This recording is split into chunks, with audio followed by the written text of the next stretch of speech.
الحمد للہ وکفا وسلام علی عبادہ الذین اصطفیٰ اشہد ان لا الہ الا اللہ وحدہ لا شریک لہ واشہد ان محمدا عبدہ ورسولہ صلی اللہ علیہ وآلہ وسلم۔ اللہم صلی علی محمد وعلی آل محمد کما صلیت علی ابراہیم وعلی آل ابراہیم انک حمید مجید۔ اللہم بارک علی محمد وعلی آل محمد کما بارکت علی ابراہیم وعلی آل ابراہیم انک حمید مجید۔ اما بعد فاعوذ باللہ السمیع العلیم من الشیطان الرجیم من ہمزہ ونفخہ ونفثہ۔ بسم اللہ الرحمن الرحیم۔ وَقُلْ لِعِبَادِي يَقُولُوا الَّتِي هِيَ أَحْسَنُ إِنَّ الشَّيْطَانَ يَنزَغُ بَيْنَهُمْ إِنَّ الشَّيْطَانَ كَانَ لِلْإِنسَانِ عَدُوًّا مُبِينًا۔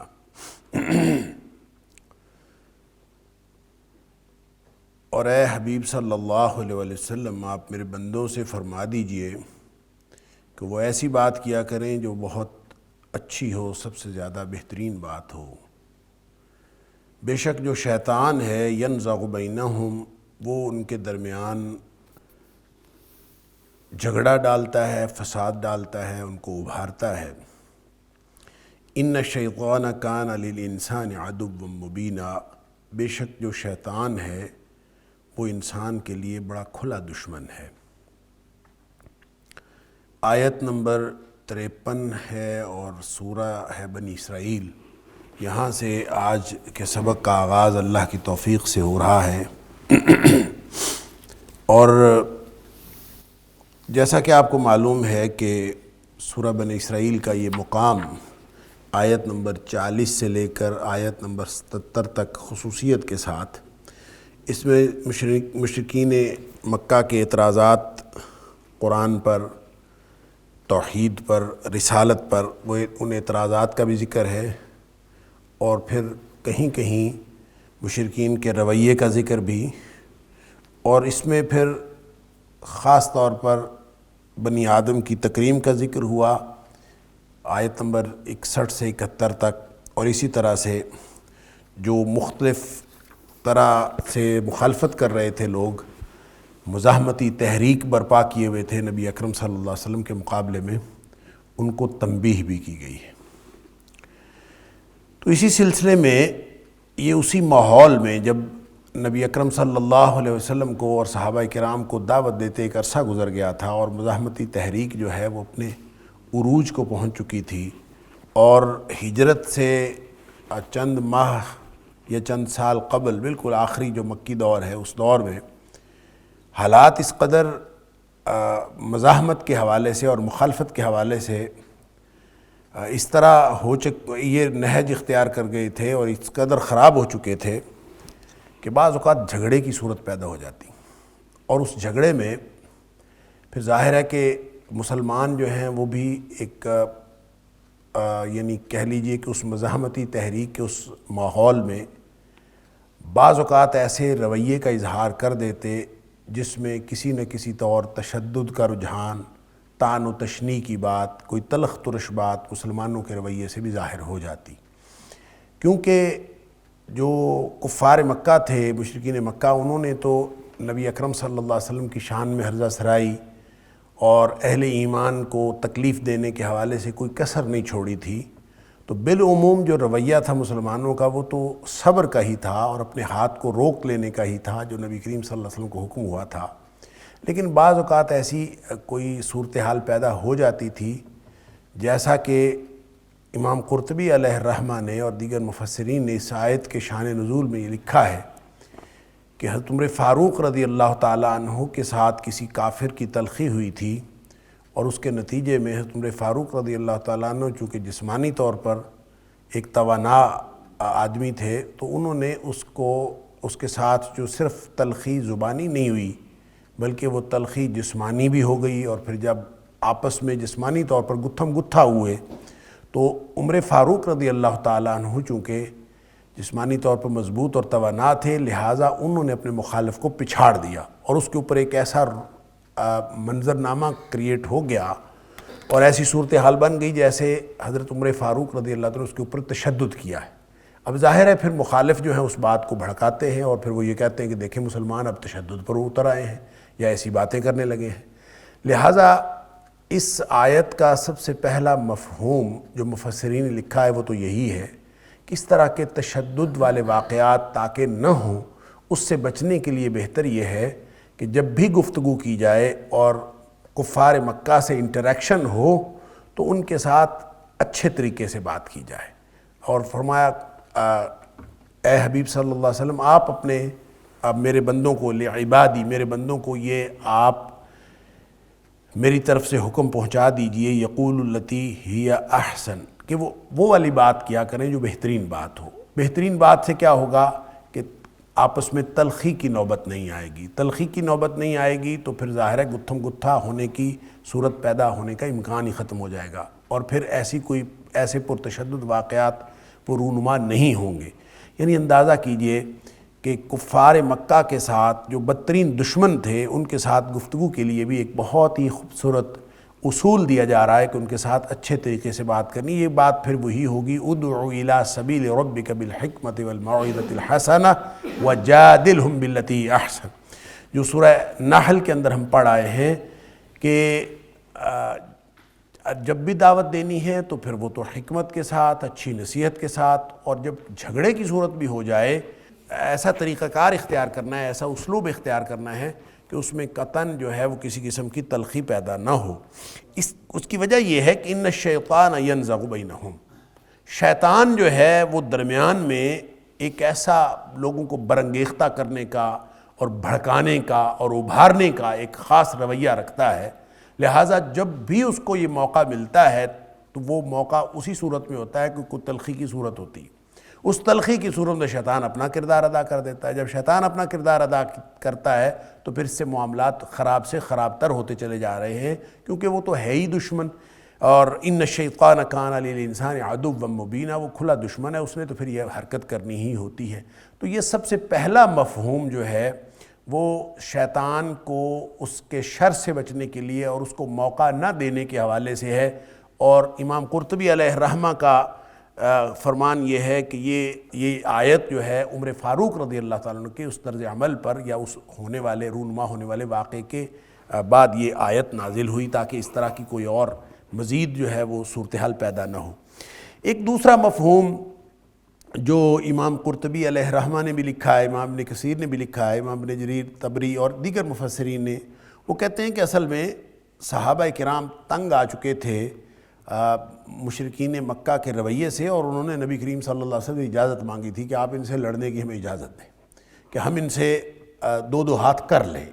کیونکہ ایک حد ہوتی ہے ہر چیز کی۔ جب طعن و تشنیع بھی آخری حدوں کو چھو رہی ہو، اور نبی کریم صلی اللہ علیہ وسلم کی شان میں ہرزہ سرائی بھی آخری حدوں کو چھو رہی ہو، تو ظاہر ہے کہ ایک موقع ہر شخص جو مومن جتنا بھی صبر کرے اس کے اندر اشتعال تو پیدا ہوتا ہے، اور ایک حد آ جاتی ہے۔ اگرچہ اہل ایمان نے ہاتھ تو روکے ہوئے تھے اللہ کے حکم کی وجہ سے اور نبی اکرم صلی اللہ علیہ وسلم کے حکم کی وجہ سے، لیکن ان کے اندر جو ایک اشتعال تو پیدا ہوتا تھا، تو اس سے انہوں نے جہاد کی اجازت مانگی تھی کہ ہمیں آپ اجازت دے دیں ہم ان سے لڑیں۔ تو اس پر پھر نبی اکرم صلی اللہ علیہ وسلم نے جہاد کی اجازت تو نہیں دی، آپ نے فرمایا نہیں ابھی موقع نہیں آیا جہاد کا۔ اب ظاہر ہے کہ یہ بالکل ہجرت مدینہ سے چند مہینے قبل کی بات، بالکل تھوڑا عرصہ قبل کی بات ہے، تو جہاد کا موقع تو ابھی نہیں آیا۔ البتہ یہ جو تلخیاں ہیں اس کو ختم کرنے کا طریقہ یہ ہے کہ یقول التی ہی احسن، اچھی بات کیا کریں، ٹھیک طریقے سے بات کیا کریں، اور قطعاً جو ہے وہ لڑائی والا کوئی موقع پیدا نہ کریں، اس لیے کہ شیطان باقی کا کام کرتا ہے، باقی معاملات خراب کرنے کا کام آپ تھوڑی سی تلخی کر دیں اور اس میں باقی شیطان کام کرتا ہے۔ اور ظاہر ہے شیطان کو یہ موقع نہ دیا جائے کسی بھی طرح۔ آپ زبان سے کوئی بات کرتے ہیں، ذرا سی تلخی ہوتی ہے، اس میں شیطان کوئی اور دولوں کے دلوں میں بات ڈال کے، اور یہ جو النزغ ہے ینزغ بینہم، نزغ کا معنی ہوتا ہے الاغراء، اغراء کا معنی ہوتا ہے کسی کو ابھارنا، کسی بات پر ترغیب دینا، برانگیختہ کرنا، انسٹیگیٹ کرنا جو ہم کہتے ہیں انگریزی میں۔ تو یہ شیطان تو انسٹیگیٹ کرنے کے لیے بیٹھا ہوتا ہے، وہ تو ہر وقت جو ہے وہ اس بات کے لیے یعنی موقع کی تلاش میں ہوتا ہے، اور ہے ہی وہ کھلا دشمن، اس لیے اس کو موقع نہ دو۔ دیکھیں نبی اکرم صلی اللہ علیہ وسلم نے اس طرح کے جتنے بھی مواقع ہیں، چاہے وہ گفتگو سے، زبان سے تعلق رکھتے ہوں، اور چاہے وہ جسمانی حرکات و سکنات سے تعلق رکھتے ہوں، آپ نے اس سے منع فرمایا ہے۔ مثلا نبی اکرم صلی اللہ علیہ وسلم نے یہ فرمایا کہ کوئی شخص جو ہے وہ اپنے اسلحے سے یا ہتھیار سے، کوئی بھی چیز اس کے پاس ہو، چھڑی ہو ایون، یا چھری ہو، چاقو ہو، کوئی کسی بھی طرح کا اسلحہ، اس سے کسی مسلمان کی طرف اشارہ بھی نہ کرے، اپنے بھائی کی طرف اشارہ بھی نہ کرے۔ لا یشیر احدکم علی اخیہ بالسلاح، یعنی اسلحے سے اشارہ کرنا، بندوق سامنے کر لینا، یا کوئی بھی چیز، حتیٰ کہ چھری وغیرہ، چھڑی وغیرہ، کوئی بھی چیز ہو کہ میں تمہیں ماروں، اور اس کا اشارہ کرنا، فرمایا لا یشیر احدکم علی اخیہ، اپنے بھائی کی طرف اشارہ بھی نہ کرو۔ کیوں اشارہ نہ کرو؟ اس لیے کہ جو بدبخت لعین ابلیس ہے نا، یہ ہر وقت کھڑا ہوتا ہے تیار، فَإِنَّهُ يَدْرِي لَعَلَّ الشَّيْطَانَ يَنزَعُ بَيْنَ يَدَيْهِ، ہو سکتا ہے کہ وہ جو شیطان ہے نا،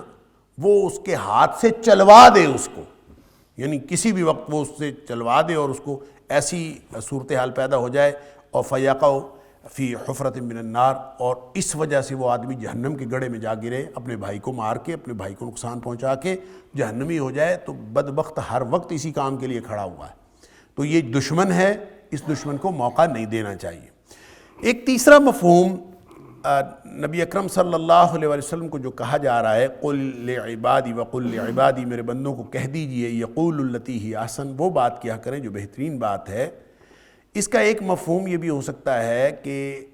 اللہ کریم اپنے بندوں کو حکم دے رہا ہے۔ اب دیکھیں، بندوں کو حکم دینے کے لیے اس امت کا ایک اعزاز ہے کہ یا ایھا الذین آمنوا کہہ کے پکارا جاتا ہے، اے ایمان والو۔ براہ راست خطاب کا جو انداز ہے اللہ کریم کا، وہ سوائے اس امت کے، امت محمدیہ کے صلی اللہ علیہ وسلم، اس سے قبل کسی اور امت کو یہ اعزاز حاصل نہیں ہوا۔ ہمیشہ خطاب نبی کو ہوتا تھا، اور نبی کے ذریعے سے انسانوں کو، امت کو خطاب کیا جاتا تھا۔ نبی اکرم صلی اللہ علیہ وسلم کی امت کو یہ اعزاز حاصل ہوا، یا ایھا الذین آمنوا، یا ایھا الذین آمنوا، اور یہ تقریباً 90 دفعہ یا 89 دفعہ جو ہے اللہ تعالیٰ نے قرآن میں یہ یا ایھا الذین آمنوا کہہ کے خطاب فرمایا۔ لیکن زمانی اعتبار سے اس کو اگر کیلکولیٹ کیا جائے تو مفسرین نے یہ کیلکولیٹ کیا ہے کہ تحویل قبلہ سے قبل ایک بھی آیت ایسی نازل نہیں ہوئی جب یا ایھا الذین آمنوا کہہ کے پکارا گیا ہو۔ یا ایھا الذین آمنوا کی جتنی آیات ہیں یہ نازل ہوئی ہیں تحویل قبلہ کے بعد، جب قبلہ تحویل ہو گیا، اور مسلمانوں کا جو، اور یہ پہلی کتابوں میں بھی لکھا تھا کہ جو آخری نبی آئیں گے، نبی آخر الزماں محمد کریم صلی اللہ علیہ وسلم، ان کا اور ان کی امت کا قبلہ جو ہے وہ بیت اللہ ہوگا، اور جب بیت اللہ کی طرف منہ کر کے نماز پڑھنا شروع ہو گئے تو اس کے بعد پھر جتنے لوگ نبی اکرم صلی اللہ علیہ وسلم کے پیچھے چلنے والے تھے ان کو یا ایھا الذین آمنوا کہہ کے پکارا گیا، اور اس سے پہلے یہ نہیں پکارا گیا۔ اب چونکہ یہ مکے میں یہ آیت نازل ہو رہی ہے تو وہاں بھی اب حکم تو دیا جا رہا ہے اہل ایمان کو، لیکن یا ایھا الذین آمنوا کہہ کے نہیں دیا جا رہا، بلکہ کیا کہہ کے دیا جا رہا ہے؟ وقل لعبادی، اے حبیب صلی اللہ علیہ وسلم میرے بندوں سے کہہ دیجئے۔ خطاب نبی کریم صلی اللہ علیہ وسلم کے ذریعے سے امت کو ہے، ڈائریکٹلی نہیں ہے، کہ ان سے کہیں کہ اچھی بات کیا کریں اور اچھی بات کرتے رہا کریں۔ اور اچھی بات سے مراد، یعنی تیسرا مفہوم اس کا یہ ہوگا کہ اس اچھی بات سے مراد توحید اور رسالت کی تبلیغ ہے، توحید اور رسالت کا اعلان ہے، اور یہ جو بات جب بھی کسی سے بات کریں اور انٹریکشن ہو تو آپ نے جو بھی بات کرنی ہے وہ توحید و رسالت پر مبنی ہونی چاہیے۔ لہٰذا احسن کی ڈیفینیشن یہ ہوگی کہ احسن بات وہ ہوتی ہے جو توحید پر مبنی ہو۔ اس لیے کہ ہم نے قرآن میں جگہ جگہ پڑھا کہ اللہ کریم نے دین احسن کی جب بات کی کہ وَمَنْ أَحْسَنُ دِينًا، اس شخص سے اچھا دین کس کا ہوگا، مثال کے طور پر سورہ نساء کی جو آیت نمبر 125 ہے کہ اس سے اچھا دین کس کا ہوگا، ممن اسلم وجہہ للہ،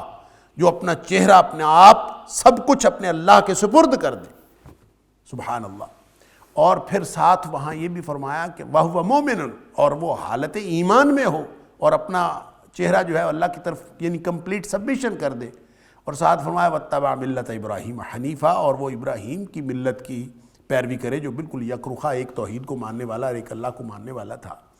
تو اس کا مطلب یہ ہے کہ توحید ہی احسن ہے۔ تو یقول التی ہی احسن سے مراد یہ ہوگا کہ آپ کی ہر پالیسی، آپ کی ہر بات، آپ کی ہر گفتگو، آپ کا ہر بیان اس سے توحید ٹپکنی چاہیے اور رسالت کا درس ٹپکنا چاہیے۔ لہٰذا یہ تیسرا مفہوم، یہ بھی علامہ قرطبی علیہ الرحمہ نے، علامہ طبری وغیرہ نے یہ لکھا ہے کہ یہ ایک تیسرا مفہوم اس آیت کا یہ ہے کہ توحید و سنت تمہارے بیانات کا۔ اب دیکھیں ہر چیز کا ایک ماحول ہوتا، ایک ماحول یہ ہے کہ آپ شرک کے ماحول میں ہیں، آپ ایسے ماحول میں ہیں جہاں نبوت کی مخالفت کی جا رہی ہے، جہاں رسالت کی مخالفت کی جا رہی ہے۔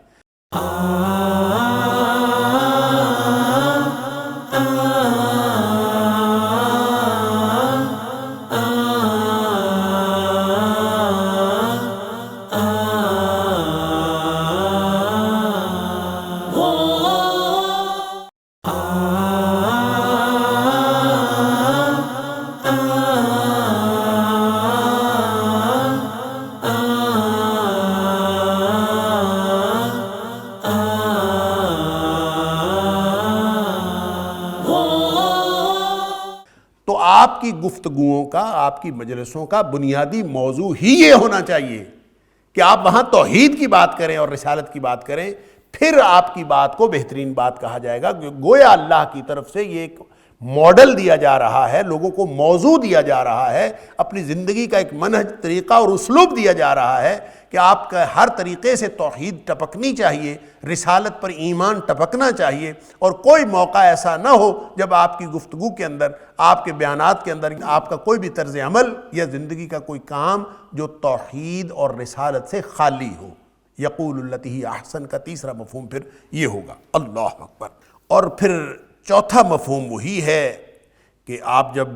انٹریکٹ کرتے ہیں کافروں کے ساتھ، تو کافروں کے ساتھ گفتگو کرتے وقت الفاظ کا چناؤ بہترین ہونا چاہیے۔ یعنی وہی بات جو سورہ نحل میں کہی گئی ہے وَجَادِلْهُمْ بِالَّتِي هِيَ أَحْسَنُ۔ آپ اگر کسی سے کہیں گے کہ تیرے ماں کا قسم آ رہا ہے،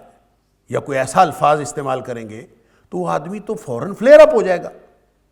اور آپ اگر اس کو کہہ دیں کہ تیرے والد صاحب کی یہ بات ہے تو یہ بالکل اور بات ہے، تو آپ اچھے الفاظ استعمال کریں گے اور غیر پارلیمانی زبان استعمال کریں گے، تو دونوں کا زمین آسمان کا فرق ہے۔ تو جب بھی بات کریں، کسی سے بھی گفتگو کریں، تو بہت ہی بہترین طریقے، حتیٰ کہ ان کے جھوٹے معبودوں کا بھی تذکرہ ہو تو اس کو بھی احترام سے ذکر کریں۔ اللہ اکبر۔ جیسے سورۃ الانعام کے اندر فرمایا کہ لا تسبوا الذین یدعون من دون اللہ، یہ جو اللہ کے علاوہ جن لوگوں کو پکارتے ہیں ان کو بھی برا نہ کہو، اس لیے کہ فَيَسُبُّ اللَّهَ عَدْوًا بِغَيْرِ علم، وہ تو دشمنی میں اور انتقام میں وہ اللہ کے بارے میں ویسی ہرزہ سرائی شروع کر دیں گے، اس لیے کہ ان کو تو علم نہیں ہے اس بات کا کہ اس مخلوق کے ان جھوٹے معبودوں کا کیا نسبت ان کی اللہ کریم کے ساتھ، اس شہنشاہوں کے شہنشاہ کے ساتھ، تو ان کو علم نہیں ہے۔ لہٰذا ان کے ساتھ گفتگو کرتے وقت ایک ایسا احسن طریقہ اختیار کرنا چاہیے کہ کبھی آپ کی زبان سے ایسا کوئی نرم لفظ، ایسا کوئی غلط لفظ، ایسی کوئی لوز ٹاک، ایسا کوئی لفظ جس کے بارے میں کوئی ذو معنی لفظ، وہ آپ کی زبان سے نہیں نکلنا چاہیے۔ اس کا مطلب یہ ہے کہ جو مبلغ ہوتا ہے اس کو انتہائی سنجیدہ گفتگو کرنی چاہیے، اور جو مبلغ ہوتا ہے اس کو ایک ایک لفظ تول تول کر بولنا چاہیے تاکہ دین اسلام کے اوپر کوئی حرف نہ آئے۔ وہ جو بھی بات کرے گا، بات تو مولوی کی ہوگی، بات تو عالم کی ہوگی، بات تو مبلغ کی ہوگی، لیکن طعن و تشنیع کا نشانہ بنایا جائے گا اس بات کی وجہ سے دین اسلام کو، اور وہ چونکہ نمائندگی کر رہا ہوتا ہے اللہ کے دین کی، اس لیے لوگ اللہ کے دین کو باتیں کرتے ہیں، پھر اس شخص کو باتیں نہیں کرتے، اس شخصی غلطی کو اللہ کے دین کی غلطی قرار دے دیا جاتا ہے۔ لہٰذا یہ جو قرآن مختلف پیرائے میں منع کر رہا ہے کہ ان کے برے، ان کے جھوٹے خداؤں کو بھی برا نہیں کہنا، اور کیوں نہیں کہنا؟ اس لیے کہ کہیں تلخی کی صورت پیدا نہ ہو۔ بدبخت ابلیس لعین کھڑا ہے تیار، ینزغ بینہم، تو یہ تو اس موقع کی تلاش میں رہتا ہے کہ ذرا سا غلط لفظ نکلے اور اس کے طرح طرح کے مفاہیم یہ لوگوں کے دلوں میں ڈال دیتا ہے۔ لہٰذا بغیر تحقیق کے کوئی بات، بغیر سوچے سمجھے کوئی بات، یہ ایک تو مبلغ کو کرنی نہیں چاہیے۔ پھر اگر کسی کے زبان سے ایسی کوئی بات نکل ہی جائے تو خواہ اس کو بنیاد بنا کر ایک طوفان کھڑا نہیں کرنا چاہیے، کیونکہ یہ طوفان کھڑا کرنے کے لیے یہ پروگرام جو ہے پورے کا پورا یہ شیطان کا ہے۔ شیطان یہ کام کرتا ہے کہ وہ ایک بات کو پکڑ کر وہ پورے معاشرے میں فساد پھیلانا چاہتا ہے۔ لہٰذا کوئی بات اگر غلط ہو بھی جائے تو بہتر تو یہ ہے اس کو دبا دیا جائے تاکہ اس کا شر نہ پھیلے، اور اگر کسی چیز کی ریکٹیفیکیشن ضروری ہو تو اس کو بغیر وقت ضائع کیے فوری طور پر ریکٹیفائی کر لیا جائے، اور کوئی بھی کسی طرح معاشرے کو فساد کی طرف جھونکنے کی کوشش نہ کی جائے، کیونکہ جو شیطان ہے وہ فساد کی طرف جھونکتا ہے، اور ظاہر ہے شیطان من الجنۃ والناس ہیں، لوگوں میں سے بھی ہیں اور جنات میں سے بھی ہیں، اور ان کو یہ موقع نہ دیا جائے۔ اور ایک آخری مفہوم، پانچواں اور آخری مفہوم جس آیت کا مصداق ہو سکتا ہے، اور یہ اس کو امام شوکانی علیہ الرحمہ نے اور امام قرطبی علیہ الرحمہ نے اس کو بہت اہمیت دی ہے، اور وہ کہتے ہیں کہ یہ ہی مفہوم ہے، اور وہ کہتے ہیں کہ یہ اصل میں اہل ایمان کے باہمی معاملات کے بارے میں کہا جا رہا ہے کہ آپس میں جب تم کوئی بات کرو تو تمہارے آپس کے تعلقات تو خراب نہ کرو، ایک تو دشمن تمہارے سر پہ چڑھا ہوا ہے، اور ایک تم آپس میں جھگڑنے پہ لگے ہوئے ہو، یا کم از کم کوئی ایسی تلخی کر دو، کسی بھی طرح سے آپس میں کوئی بات کویا کہا یہ جا رہا ہے، سمجھایا یہ جا رہا ہے، اور رہتی دنیا تک یہ تعلیم دی جا رہی ہے کہ حالات جتنے مرضی خراب ہوں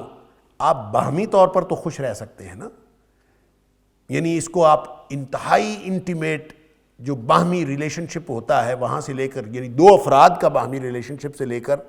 تمام اہل ایمان کا آپس کا تعلق، اور اس کے درمیان میں جو خاندانی تعلقات ہیں ان کو لے لیجئے، اور پھر پورے مسلم معاشرے کی بات کر لیجئے کہ ظاہر ہے ہر ایک کو کوئی نہ کوئی پریشانیاں درپیش ہوتی ہیں، کوئی نہ کوئی معاملات خراب ہوتے ہیں، اور تلخ سے تلخ ماحول میں بھی آپ اگر طے کر لیں کہ ہم نے آپس میں بات اچھی کرنی ہے، تو یہ وہ بات سمجھائی جا رہی ہے کہ اہل ایمان آپس میں، وہ جیسے نبی اکرم صلی اللہ علیہ وسلم کونوا عباد اللہ اخوانا، ساری دنیا تمہارے ساتھ لڑ رہی ہے، تم تو آپس میں بھائی بھائی بنو، تم کیوں آپس میں لڑ رہے ہو؟ آپس میں کسی بات کو بھی، چھوٹی سی کوئی بات ہوتی ہے تو ان الشیطان ینزغ بینہم، شیطان جو ہے وہ ایک دوسرے کے خلاف تمہیں ابھارتا ہے، اور ظاہر ہے کہ وہ تو موقع کی تلاش میں ہے۔ آپس میں خوش و خرم رہنے کے لیے، خوشگوار تعلقات رکھنے کے لیے آپس میں بات ٹھیک کیا کرو۔ اس کو سورہ احزاب کے اندر اللہ کریم نے یوں فرمایا، یا ایھا الذین آمنوا اتقوا اللہ وقولوا قولا سدیدا یصلح لکم اعمالکم ویغفر لکم ذنوبکم، اے ایمان والو بات کیا کرو، اللہ سے ڈرو، اللہ کا تقوی اختیار کرو، اور بات کیا کرو نہایت درست اور سیدھی بات کیا کرو، سدید۔ اور یہ جو سدید ہوتا ہے نا، یہ اس لکیر کو کہتے ہیں جو دو نقطوں کے درمیان ایک سیدھی لکیر بنتی ہے، جس کو آپ مستقیم کہتے ہیں، تو وہ اگر نہ ہو، بالکل سیدھی نہ ہو، ذرا سی بھی ادھر ادھر ہٹی ہوئی ہو، ایون اس کے اندر بینڈ بھی ہو، تو وہ فاصلہ کم از کم نہیں رہتا، وہ زیادہ ہو جاتا ہے۔ وہ کم از کم فاصلہ جو دو نقطوں کے درمیان ہوتا ہے اس کو خط مستقیم کہتے ہیں، اسی کو سدید کہتے ہیں۔ لہٰذا اگر تو سدید بات نہیں ہوگی تو ہر سچی بات سدید نہیں ہوتی، ہر سچی بات سیدھی نہیں ہوتی۔ سچی بات کے اندر بھی لوگ جو ہے الٹ پھیر کر لیتے ہیں، اور اس طرح کے الٹ پھیر کرتے ہیں کہ دوسرے کو بات سمجھ نہیں آنے دیتے۔ اس سے کیا ہوتا ہے؟ اس سے معاملات بگڑتے ہیں، مسلمانوں کے باہمی معاملات بگڑ جاتے ہیں۔ اللہ فرماتا ہے قولوا قولا سدیدا، ایسا کرو بات بالکل ٹھیک اور سیدھی کیا کرو۔ سچی تو کرنی ہے، اس لیے کہ جھوٹ تو ویسے ہی گناہ ہے اور حرام ہے، اور اگر سچی بات بھی سیدھی کی جائے گی اور ایک دوسرے کو کمیونیکیشن میں کوئی گیپ نہیں آنے دیا جائے گا تو شیطان کو موقع نہیں ملے گا آپ کے معاملات خراب کرنے کا، اور جب اس کو موقع نہیں ملے گا تو اللہ وعدہ فرماتا ہے یصلح لکم اعمالکم، تمہارے سارے معاملات درست ہو جائیں گے اگر بات سیدھی کیا کرو گے۔ تو گویا یقول التی ہی احسن جو کہا جا رہا ہے، تو اس کا یہ مفہوم بھی اس کے اندر شامل ہے کہ اہل ایمان آپس میں انتہائی خوبصورت تعلقات رکھیں، خوبصورت گفتگو کیا کریں، آپس میں اچھی اچھی باتیں کیا کریں، اور اس خوشگواری سے کیا فائدہ ہوگا؟ اس سے فائدہ یہ ہوگا کہ وہ جو بیرونی دشمنیوں کی تلخیاں ہیں اس سے بچے رہو گے، اس کے جو تلخ اور برے اثرات ہیں اس سے باہمی ماحول تو بچا رہے گا، باہمی ماحول بہترین رہے گا، اور دوسرا یہ کہ شیطان کو موقع نہیں ملے گا آپس میں پھوٹک ڈالنے کا۔ لہٰذا اس کو آپ میاں بیوی کے معاملات کی طرف لے جائیے، یا خاندانی معاملات کی طرف لے جائیے، یا مسلم معاشرے کی بات کر لیجئے، یا اس کو بڑے لیول پہ یہ جو مختلف مکاتب فکر اور مختلف قسم کے جو گروہی عصبیتیں ہیں، چاہے وہ نسلی عصبیت ہو، چاہے وہ علاقائی عصبیت ہو، اور کسی بھی طرح کی جو عصبیتیں ہیں آپ ان کو شامل کر لیجئے، تو نتیجہ یہی نکلتا ہے کہ جو دشمنان اسلام ہیں، وہ مشرکین مکہ ہوں، نبی کریم صلی اللہ علیہ وسلم کے دور کے دشمنان اسلام ہوں، یا آج کے ہوں، وہ تو گھات لگائے بیٹھے، اور تمہارا کام یہ ہے کہ تم آپس کے معاملات تو ٹھیک رکھو، ان کے ساتھ تو لڑائی چلنی ہے، کم از کم آپس میں تو دوسروں کی طرف سے جو پریشانیاں آ رہی ہیں وہ تو ہے ہی صحیح، آپس میں تو کوئی پریشانی نہ ہو۔ لہٰذا جو چیلنج درپیش ہوتا ہے، جو چیلنجنگ سچویشن ہوتی ہے، جس طرح کی سچویشن ہوتی ہے اس طرح کا بیہیو کرنا ضروری ہوتا ہے، اور جو اس وقت اگر ہم پوری دنیا میں مسلمانوں کی صورتحال دیکھیں تو نشانہ اسلام ہے، بڑی واضح تقسیم ہے اسلام اور غیر اسلام کی، اور اس واضح تقسیم میں مسلمان پھر آپس میں تقسیم در تقسیم ہوئے ہیں، ہم آپس کے جھگڑے ہی ختم نہیں کر پا رہے۔ تو اللہ فرما رہا ہے یقول التی ہی احسن قل لعبادی یقول التی ہی احسن، میرے بندوں سے کہہ دیجئے کم از کم آپس میں تو باتیں ٹھیک کیا کریں، آپس کے معاملات تو ٹھیک رکھیں۔ ان الشیطان ینزغ بینہم، شیطان جو ہے وہ تو تمہارے درمیان انسٹیگیٹ کرنے کے لیے، برانگیختہ کرنے کے لیے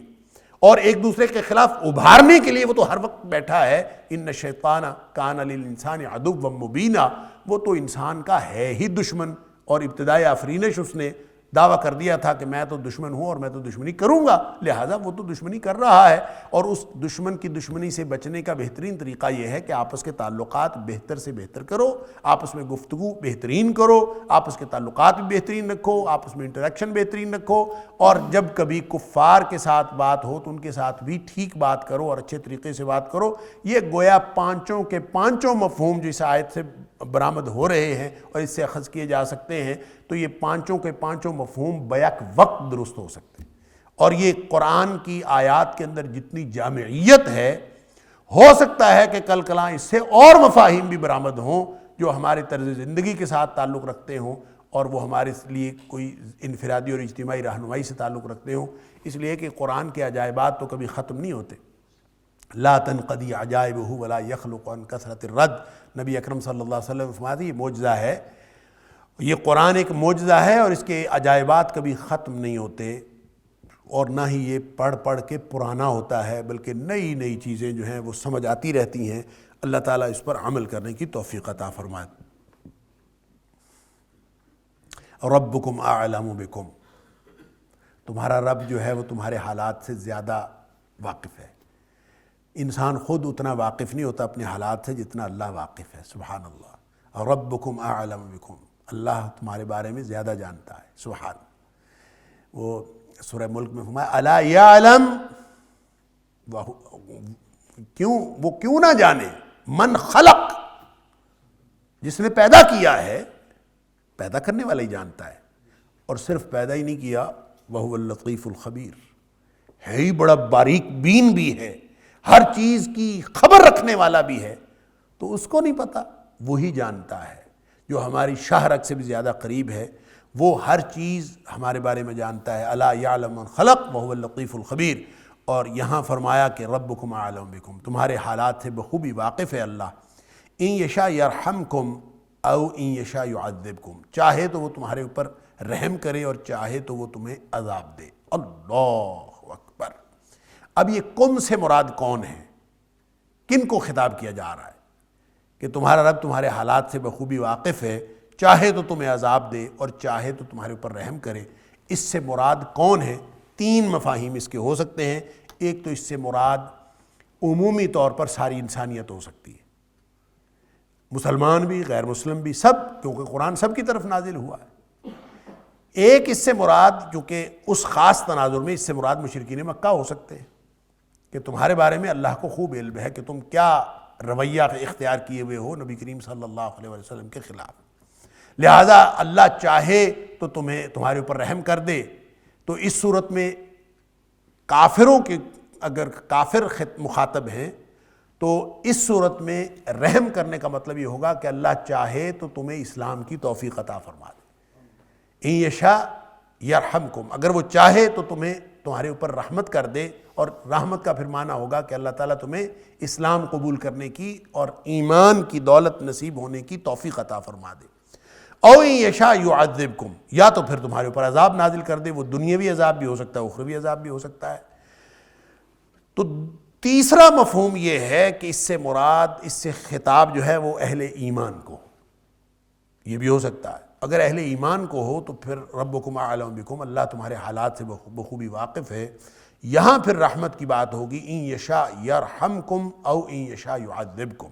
چاہے تو تمہارے اوپر رحمت نازل کر دے۔ کیا مطلب؟ کہ تمہیں غلبہ عطا فرما دے کافروں کے اوپر اس مزاحمت کی تحریک میں، اس ماحول کے اندر،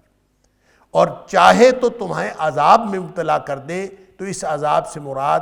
کافروں کا مسلمانوں پر غلبہ ہوگا۔ لہٰذا مسلمان وہاں مغلوبیت کے عالم میں تھے، اور مغلوبیت کے عالم میں مسلمانوں کو جو تلخی پیدا ہو رہی تھی، جو اس مزاحمتی تحریک سے مسلمانوں کے اندر ایک جذبہ پیدا ہو رہا تھا کہ ہم ان کے خلاف لڑیں یا کچھ کریں، اور وہ جس کا تعلق پچھلی آیت کے ساتھ ہے، تو ایسی صورتحال میں اہل ایمان کو یہ بتایا جا رہا ہے کہ تمہارے حالات جیسے بھی ہیں اللہ کو خوب علم ہے، لہٰذا آگے کیا کرنا ہے وہ تمہارا مستقبل جو ہے وہ بھی اللہ کے ہاتھ میں ہے۔ وہ چاہے تو تمہارے اوپر رحمتیں نازل کر دے اور تمہارے حالات بہترین ہو جائیں، غلبہ بھی حاصل ہو جائے، اور جیسا کہ پھر کچھ عرصے بعد غلبہ حاصل ہو گیا اللہ کے فضل سے۔ اور یا پھر یعذبکم، اگر مغلوبیت میں رکھنا ہے، تمہیں کوئی سزا دینی ہے تو یہ بھی اللہ کے ہاتھ میں ہے، لہٰذا تم سے زیادہ وہ جانتا ہے۔ وما ارسلناک علیہم وکیلا، لیکن یہ جو فقرہ ہے آخری، یہ یعنی اس کو مفہوم کو کافی حد تک متعین کر دیتا ہے کہ اس سے مراد کفار مکہ ہیں کہ جن کے ساتھ مسلمان انٹریکٹ کر رہے تھے، اور مسلمانوں کو ان کے بارے میں یعنی ان کی مزاحمتی تحریک کے بارے میں گائیڈ لائن دی جا رہی ہے کہ آپ ان کے لیے وکیل نہیں ہیں، آپ ان کے ضامن نہیں ہیں، کہ جب آپ ان کے ساتھ ان کو مسلمان کرنے کی کوشش کرتے ہیں وہ مسلمان نہیں ہوتے، آپ کو پریشانی ہوتی ہے، آپ ان کے اوپر غالب آنے کی کوشش کرتے ہیں، آپ کو جہاد کی اجازت نہیں ملتی، آپ ان کے ساتھ کوئی تلخیاں کرتے ہیں، تلخی کی اجازت نہیں ملتی۔ تو کیا حالات ہیں؟ آپ اپنا کام کریں، ان کو اپنا کام کرنے دیں۔ گویا یہ اسی طرح کی آیات میں سے ایک آیت ہے، جیسے دوسری جگہوں پہ کہا گیا کہ ان سے کہہ دیجئے کہ تم اپنا عمل کرو، ہم اپنی جگہ پہ عمل کرتے ہیں، اور اللہ تعالیٰ ہم کوئی ذمہ دار نہیں ہے تمہارے۔ وما ارسلناک علیہم وکیلا، اے حبیب صلی اللہ علیہ وسلم، ہم نے آپ کو ان کے اوپر کوئی وکیل نہیں بنایا، کوئی ضامن نہیں ہے آپ ان کے، لہٰذا آپ کو کوئی ذمہ داری نہیں ان کے اوپر دی گئی۔ اگر وہ مسلمان ہوتے ہیں تو ہو جائیں، نہیں تو آپ اس کے ذمہ دار بالکل نہیں ہیں۔ وَرَبُّكَ أَعْلَمُ بِمَنْ فِي السَّمَاوَاتِ وَالْأَرْضِ، اور تیرا رب جو ہے وہ زمین و آسمان کی ہر چیز کے بارے میں جانتا ہے۔ وَلَقَدْ فَضَّلْنَا بَعْضَ النَّبِيِّينَ عَلَى بَعْضٍ، اور یقیناً ہم نے فضیلت دی ہے بعض نبیوں کو بعض نبیوں پر، یعنی ایک دوسرے پر ہم نے نبیوں کو فضیلت دی ہے۔ وَآتَيْنَا دَاوُودَ الزَّبُورَ، اور ہم نے داود علیہ السلام کو زبور عطا کی تھی۔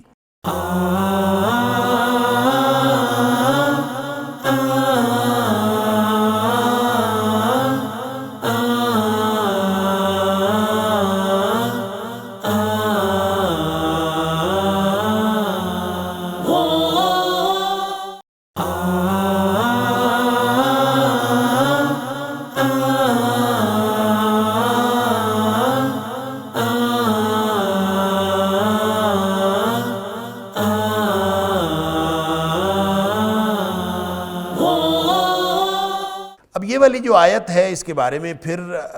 چونکہ وہ ماحول کے اور سیاق و سباق کے اعتبار سے، یعنی واقعاتی جو سیاق ہے وہ، اور ان آیات کا جو سیاق ہے اس میں ہم دیکھتے ہیں، تو اس دور میں ظاہر ہے کہ انٹریکشن مسلمانوں کا بنی اسرائیل کے ساتھ تو تھا نہیں، جہاں نبیوں کی باہمی فضیلتوں کی بات ہو رہی ہو، اور نبی اکرم صلی اللہ علیہ وسلم کا جو فرمان ہے کہ مجھے یونس علیہ السلام کے اوپر فضیلت نہ دیا کرو، یہ نہ کہا کرو کہ میں یونس علیہ السلام سے بہتر ہوں، ایسا نہ کہا کرو، اور اس طرح کی اور بھی باتیں. اور پھر آپ نے یہ بھی فرمایا کہ نبیوں کو ایک دوسرے کے درمیان جو ہے خواہ جو فضیلت کی بات نہ کیا کرو، ایک دوسرے پر فضیلت نہ دیا کرو، جبکہ قرآن کہتا ہے تلک الرسل فضلنا بعضهم علی بعض. سورہ بقرہ کے اندر ہمیں پڑھا ہے، یہاں بھی اللہ تعالیٰ فرماتا ہے وَلَقَدْ فَضَّلْنَا بَعْضَ النَّبِيِّينَ عَلَى بَعْضٍ، ہم نے بعض نبیوں کو بعض پر فضیلت دی ہے. تو اس کا مطلب ہے فضیلتیں تو ہیں، لیکن ان فضیلتوں کو بیان کرنا اور دوسرے کے ساتھ آپ گفتگو میں شیئر کرنا کہ ہمارا نبی بہتر ہے اور تمہارا نبی ایسا ہے، تو اس سے تلخیاں جنم لیتی ہیں. تو یہ صرف اتنی بات کہی جا رہی ہے. تو چونکہ بنی اسرائیل کے ساتھ جو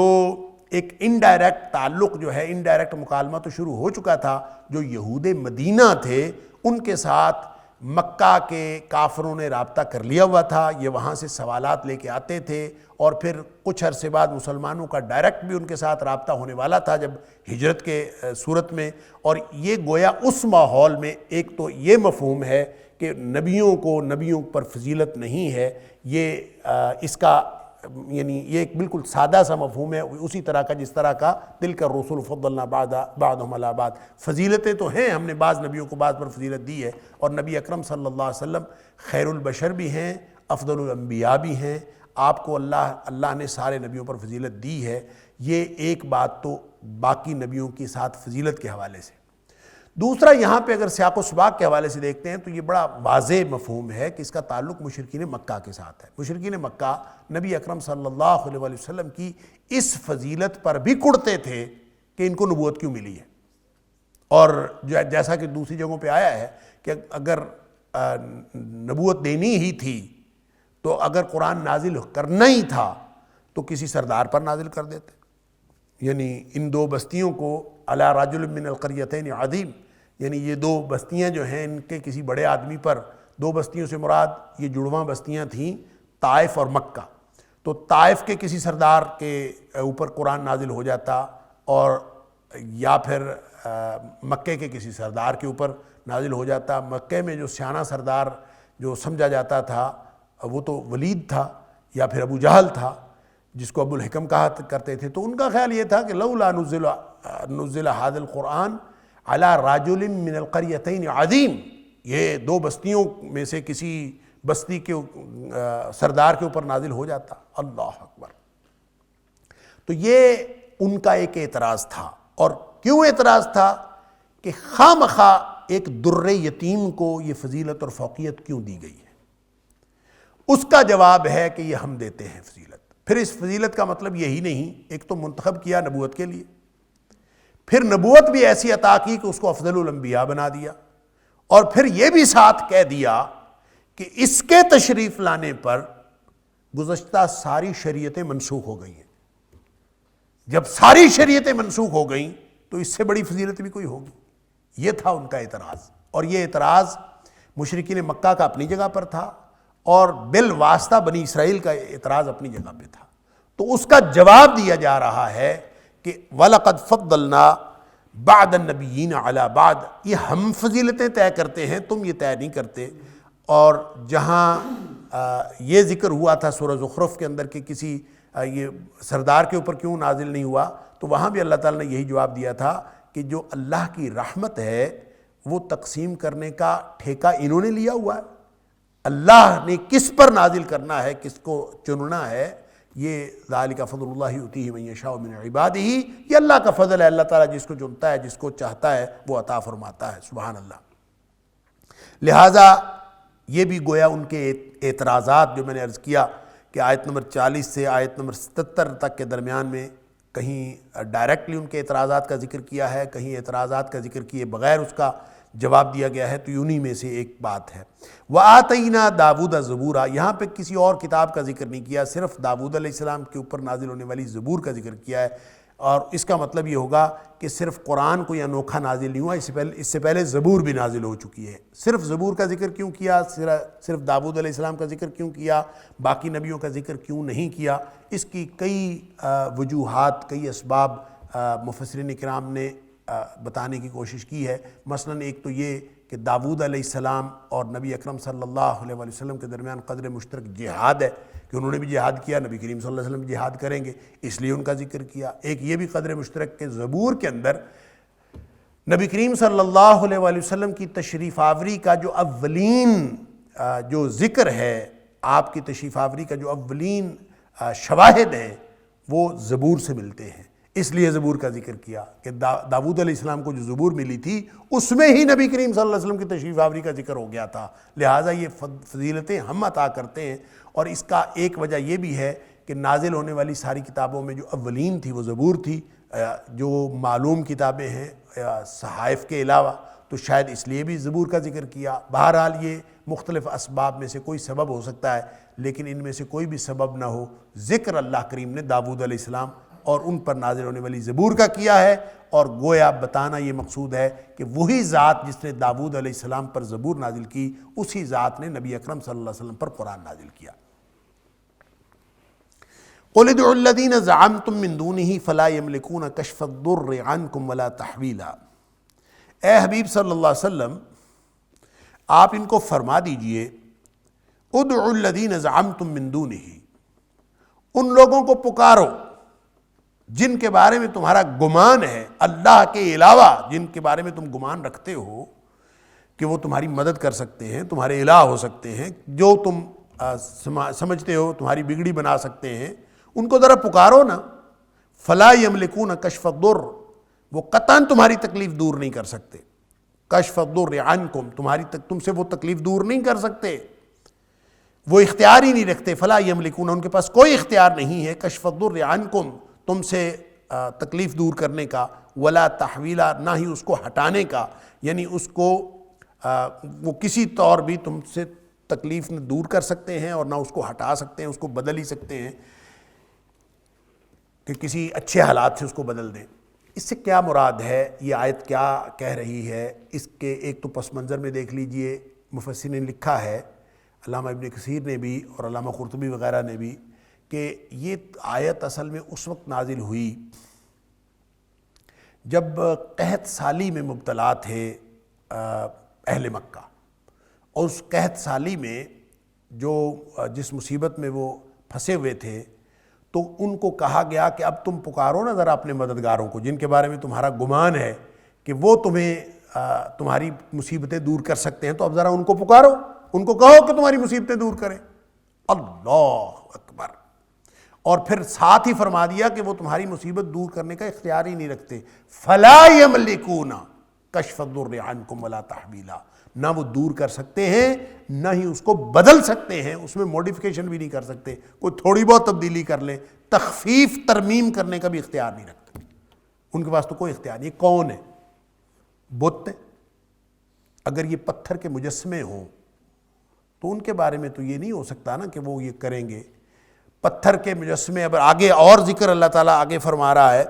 اولئک الذین یدعون یبتغون الی ربہم الوسیلہ۔ اللہ اکبر! جن لوگوں کو یہ پکارتے ہیں وہ تو خود رب کے قرب تلاش کرتے پھرتے ہیں،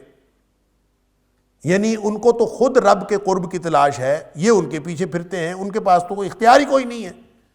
تو یہ اختیار جن کے پاس نہیں ہے، اس سے تو مراد مجسمے بھی ہو سکتے ہیں، اس سے مراد جو ہے وہ ہستیاں بھی ہو سکتی ہیں، شخصیات بھی ہو سکتی ہیں، فرشتوں کی پوجا کی جاتی تھی وہ بھی اس سے مراد ہو سکتے ہیں،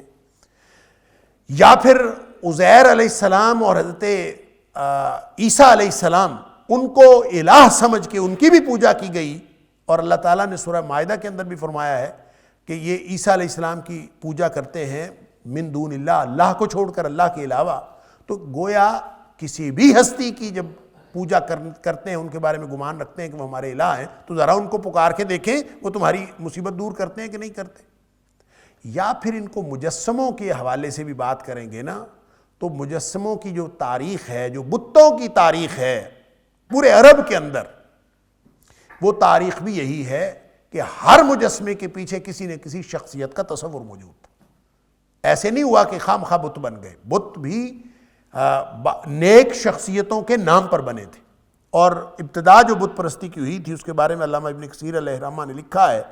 کہ جب یہ ابتدا ہوئی تھی تو شروع میں لوگ تو نیک لوگوں کے پاس یہ بت بھی نیک لوگ ہوا کرتے تھے، اور نیک لوگوں کے پاس لوگ بیٹھ کر دین کی اور نیکی کی ترغیب حاصل کرتے تھے، اور جب وہ فوت ہو گئے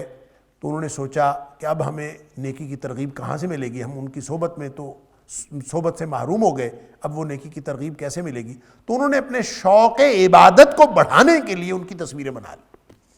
کہ ہم چلیں یہ ان کی تصویریں یاد آتا رہے گا، یادگار ہم رکھ لیتے ہیں اپنے پاس کہ ان تصویروں کو دیکھ کر ہمیں شوق عبادت ہمارا بڑھتا رہے گا۔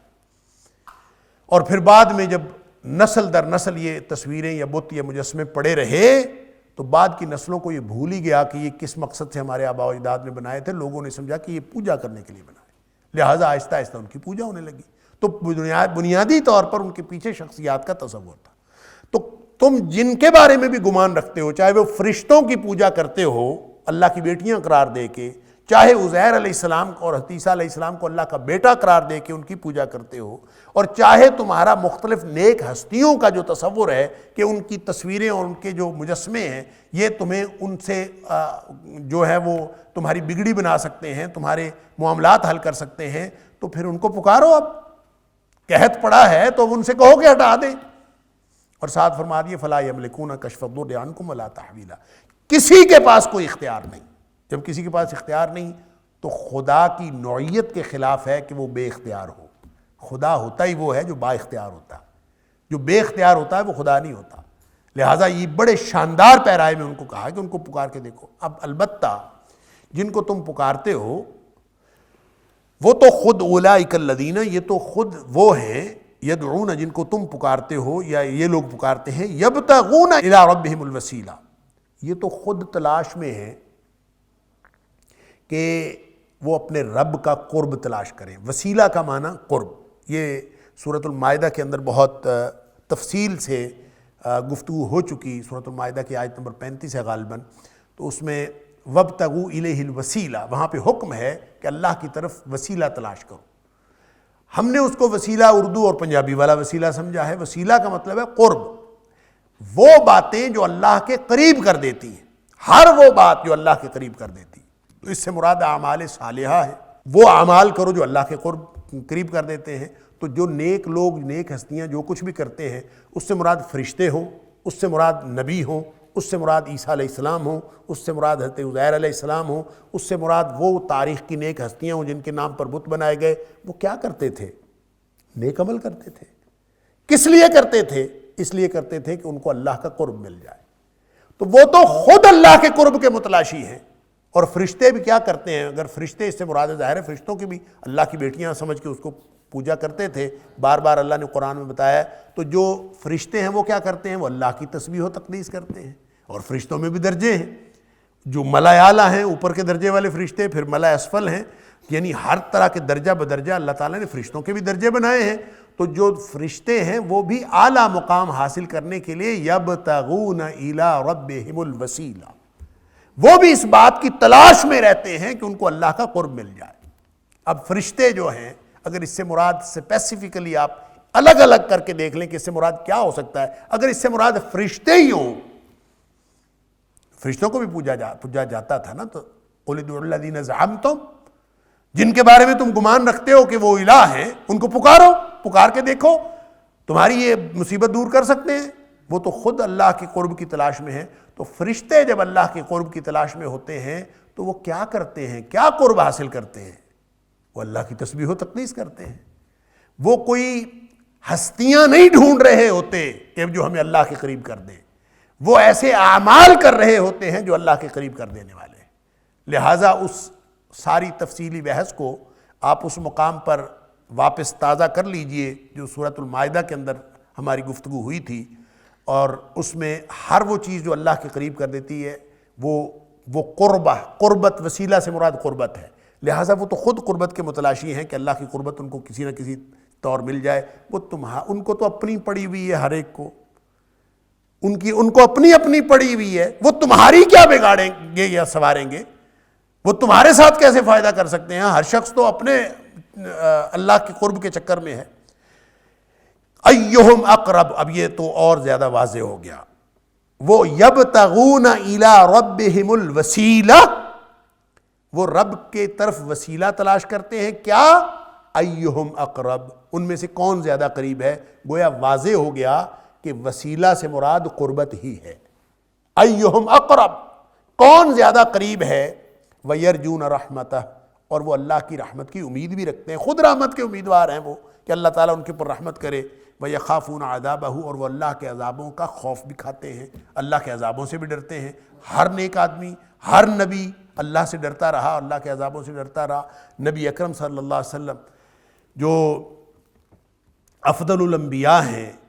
اور نبی کریم صلی اللہ علیہ وسلم نے آپ بھی فرمایا کرتے تھے، سرور کائنات ہیں نبی اکرم صلی اللہ علیہ وسلم، سبحان اللہ،